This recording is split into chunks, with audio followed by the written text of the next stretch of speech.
Pat. Treasurer, in the December quarter, you saw electricity prices go up around 9% in December quarter.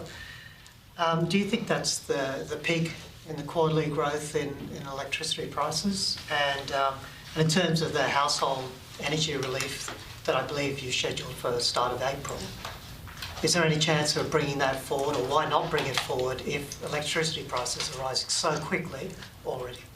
Yeah, first of all, it remains to be seen whether that's the peak in electricity prices. I think certainly there's been some very encouraging early indications that some of the futures pricing, some of the forecast pricing for 2023, those increases will be lower than we expected in October, partly as a function of, or largely as a function of, the interventions that we made in the market. So I mentioned before, whether it's the AEMO report out overnight or other evidence, we are encouraged by the beginnings of that evidence that our interventions are likely to work.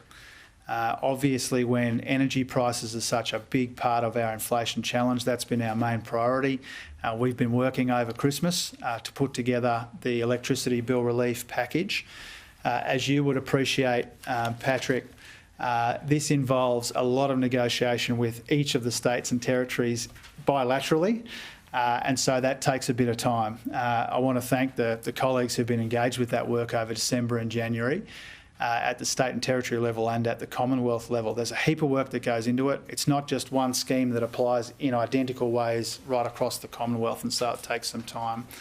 I don't think it's likely at all that would begin in April, given the various implementation challenges with each of the states and the negotiations with the states. I would expect that electricity bill relief is a key feature of the May budget and flows not too much longer after that.